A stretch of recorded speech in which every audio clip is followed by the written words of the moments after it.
pelvis. Starting to see the human body three-dimensionally is really important to myself as well as it might be for you. A lot of people think is the pelvis is this is just one unit, or that again very immaturely they see walking coming through the feet. And we've been presenting for years, even at Harvard School of Medicine, that's not where walking comes from. No matter how much force you put through your feet, you're not going to get that pelvis to interact, right? And so when we're working, one of the biggest forgotten areas is this whole objective within the upper femur. Not only do you have the hip joint, but you have this trochanter. The trochanter is there for a reason. Very much like arches, and this is where I think my architecture background gives it to me that I see these. You know, you have old structures, very old structures, but if the arches are done correctly with the keystone, how I see the pelvis, you know, these buildings have been up for centuries. You know, some of them were just wars.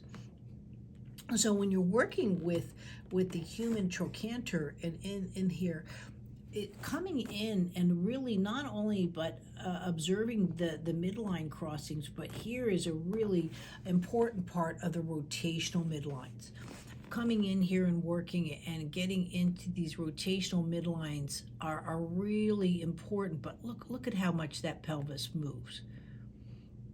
Right? All of that from the trochanter. So you just adjusting your seat when you're just moving that. And again, I say adjusting your seat. Now also imagine a child with muscular dystrophy or cerebral palsy.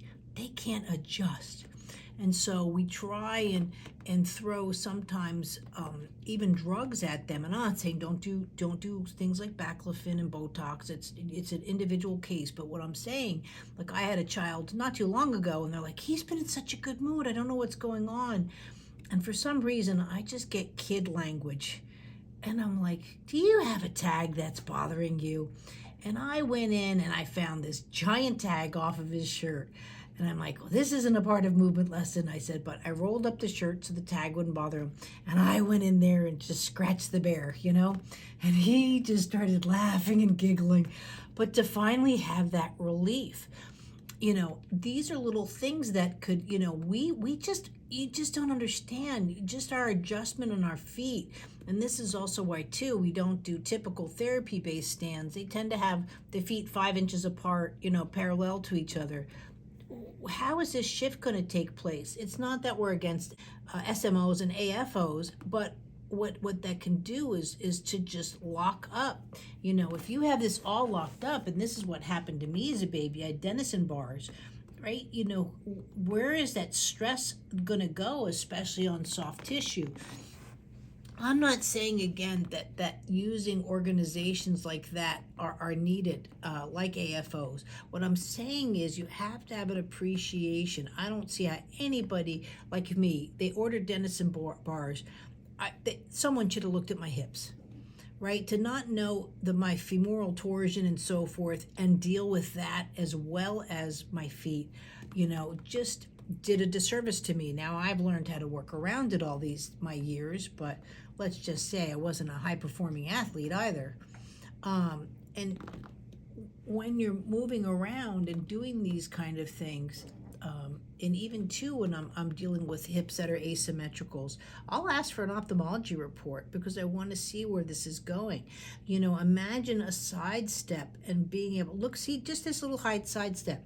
Do you see how minute it is, but how much that trochanter there crosses midline? I'm going to get great things out of this model. I know it's not perfect. It's still not the human body. Why? This is mass. It's an inanimate object. No matter what, it will succumb to gravity. One of the things I teach is that all of our movements are done in opposition to gravity.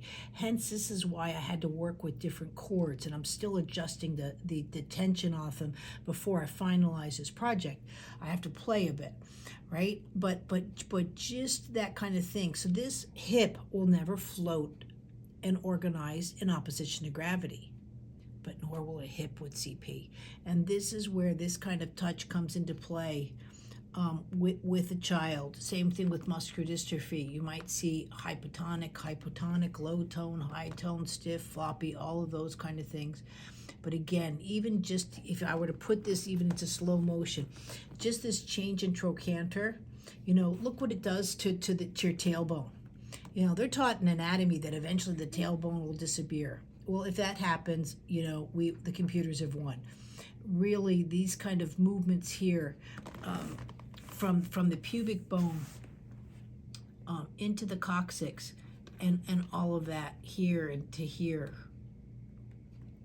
All of these kind of movements. Gosh, guys, human body's pretty amazing.